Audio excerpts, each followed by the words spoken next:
Welcome back to my channel. രാവിലെ എണീറ്റ് വരുമ്പോൾ എനിക്ക് മുട്ട പൊഴിഞ്ഞുകൊണ്ടിരിക്കുന്ന ആൾ കാണുന്നത് നോക്കുമ്പോൾ അമ്മ വെള്ളയപ്പം ചുട്ടുകൊണ്ടിരിക്കുകയാണ്. അതപ്പോൾ ഞാനും കൊണ്ട് കൂടിയേക്കാമെന്ന് വിചാരിച്ചു. സമയത്ത് നമ്മുടെ ചട്ടിയിൽ നിന്ന് പെട്ടെന്ന് നമ്മളൊന്ന് ചൂടാക്കി എടുക്കുന്നു. അതിലേക്ക് നമ്മൾ അരച്ച് വെച്ചിരിക്കുന്ന മാവ് ഒരു 1.5 സ്പൂൺ ഒഴിച്ചു കൊടുക്കണം. എന്നിട്ട് ഇതൊന്ന് നല്ല രീതിയിലൊന്ന് വട്ടത്തിലൊന്ന് ചുറ്റിച്ചെടുക്കണം. എന്നിട്ട് ഇതിൻ്റെ ഒരു അടപ്പൊക്കെ വെച്ച് തന്നെ മൂടി അങ്ങ് വെച്ചേക്കാം. ഒരു 2 മിനിറ്റ് 3 മിനിറ്റ് മതി. ഒത്തിരി തീ വെച്ച് കൊടുക്കരുത്. അപ്പോൾ ഈ സംഭവം റെഡി ആയിട്ടുണ്ട്.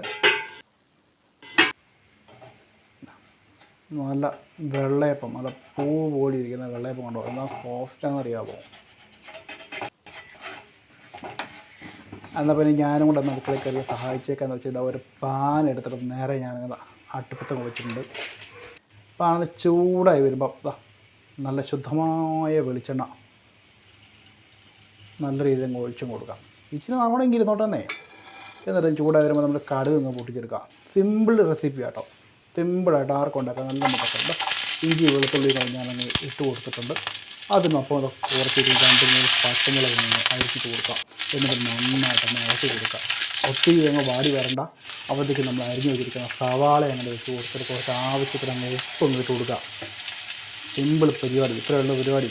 എന്നിട്ട് അതൊന്ന് നന്നായിട്ടൊന്ന് വഴറ്റി വരിക. ഒരു 3-4 മിനിറ്റുള്ള നല്ല രീതിയിൽ വഴങ്ങണം. നല്ലോണം വഴന്ന് വരട്ടെ. അപ്പോഴത്തേക്ക് ഇത് ആവശ്യമില്ല. കുറച്ച് മഞ്ഞൾപ്പൊടി, 1 സ്പൂൺ മുളക് പൊടി, അത്ര മതി. എന്നിട്ട് കുറച്ച് മീറ്റ് മസാല, ഗരം മസാല ഒക്കെ നമുക്ക് ആവശ്യത്തിന് ഉപയോഗിക്കാം. മീറ്റ് മസാല ഉപയോഗിക്കാം. എന്നിട്ട് ജസ്റ്റ് ഒന്ന് ഇളക്കി കൊടുക്കാം. എന്നിട്ട് നമുക്ക് ഇതിന് തേങ്ങാപ്പാലൊന്നും വേണ്ടെന്നേ, നമുക്ക് കുറച്ച് പച്ചവെള്ളം ഒഴിച്ചാൽ മതി. സിമ്പിൾ പരിപാടി, ആർക്കും ഉണ്ടാക്കാൻ പറ്റുന്ന പരിപാടിയാണ്. ആവശ്യത്തിന് പച്ചവെള്ളം ഒഴിച്ചു കൊടുക്കുക. എന്നിട്ട് അതങ്ങ് തിളച്ചിട്ട് വരട്ടെ.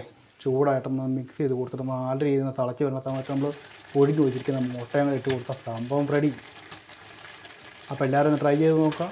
നമ്മൾ അപ്പം സിമ്പിൾ മുട്ടക്കറി.